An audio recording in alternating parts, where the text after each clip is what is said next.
So let's talk about the French economy. It's a fascinating subject right now because it almost feels like it has a split personality.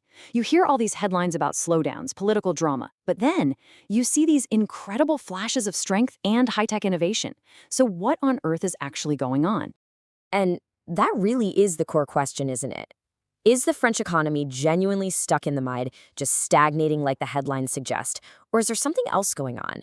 Some kind of hidden strength that's bubbling just under the surface? Well, we're going to peel back the layers and see what the numbers are really telling us. And boom, right out of the gate, we get a number that kind of sets a gloomy tone. 0.7%. That's the Banque de France's downgraded GDP growth forecast for 2025. It was already a modest 0.9%, so this revision downward, well, it definitely points to an economy that's slowing down. This is the kind of thing that makes people pretty nervous. All right, so let's dive into that first part of the story, what I'm calling the headline slowdown. This is the stuff you see on the news, the narrative that's really driven by those big macroeconomic forecasts and some pretty serious worries about the country's finances. Just take a look at the path laid out here by the European Commission. GDP growth is, well, it's barely growing, right? It doesn't even crack 1.1% by 2027. And look at unemployment. It's not falling, it's actually ticking upwards. So even though inflation seems to be under control, the bigger picture here is an economy that feels like it's stuck in first gear. Now, this economic slowdown isn't happening in a vacuum. Of course not. It's being made worse by some really significant political and fiscal pressures. These are the major headwinds that make trying to steer the economy an incredibly tough job. And this is where politics just throws a massive wrench in the works. I mean, just imagine trying to run a country's finances when your government is constantly fighting off no confidence votes. That's what's been happening in France. It means there's no real, stable budget, just these last-minute stopgap measures. How can you possibly make long-term plans in that kind of chaos? And look at this number. This is where that political instability really hits the national wallet. A government deficit of negative 5.5% of GDP.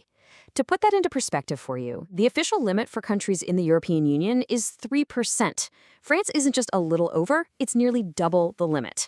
And that makes everyone from Brussels to the bond markets very, very anxious. And this chart, well, it shows you the direct consequence. You can see how that public debt is forecast to just keep climbing, heading toward 120% of the entire country's economic output. That is a mountain of debt. And the problem is the interest payments alone start to gobble up money that could be going to everything else. Schools, hospitals, infrastructure. Okay, so things are looking pretty grim, right? But hold on, is that the whole story? Not even close.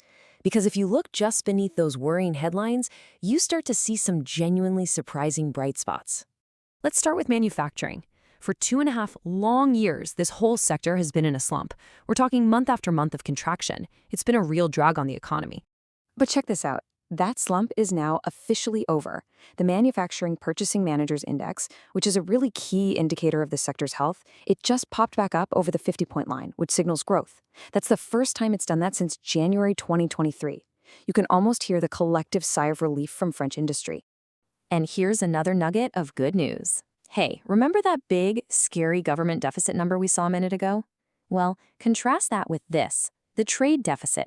It just narrowed, and narrowed sharply, to its smallest gap in about a year. And that's mostly because imports fell, which is a really positive sign for the country's trade balance. All right, now let's pivot to another area of strength, one that really points to the future, France's surprisingly powerful position in the global digital economy. This is an area where the country is truly punching above its weight. This is France playing the long game. We're talking about excellent digital infrastructure, a really dynamic startup scene that's churning out billion-dollar companies, they call them unicorns, and genuine leadership in crucial future tech like AI and green computing. This isn't just a side hustle. It's the foundation of a modern competitive economy. And this isn't just some abstract thing for corporations. This quote shows that this digital transformation is having a real positive impact on people's everyday lives. Almost 2/3 of French citizens actually feel that digitalization is making things easier for them. That's huge. Okay, so we've got these two clashing stories, the slowdown versus these hidden strengths. So what does it all mean for the long run? To really get a handle on that, we have to look at one of the biggest challenges facing not just France, but pretty much all of Europe. And that challenge is the demographic dilemma. As you can see, it's really a two-sided coin. The challenge, an aging population is basically guaranteed to slow down economic growth per person. But here's the flip side, the opportunity. France has a huge, untapped pool of experienced older workers who could be brought back into the workforce to counter that trend. So how is the government trying to tackle this? Well, that brings us to the super controversial 2023 pension reform. The goal at its core was pretty straightforward: keep people working longer. They did this by gradually raising the retirement age and making people contribute for more years to get a full pension. But this chart, wow, it really shows you the mountain they still have to climb. Look at the employment rate for people aged 60 to 64 in France. It's just over 42%. The average for similar developed countries is almost 56%. That gap is massive. It shows the scale of the challenge, but it also shows the incredible potential for growth if they can close it. So when you put it all together, what do you get? You get France standing at a massive economic crossroads. It's an economy that's wrestling with some very serious debt and political problems, but at the very same time, it's got these powerful, modern strengths in technology and industry that are going to define its future. Which brings us right back to our big question, just framed a little differently now. Will France's deep well of innovation and its resilient industrial base be powerful enough to overcome the heavy burdens of public debt and political division?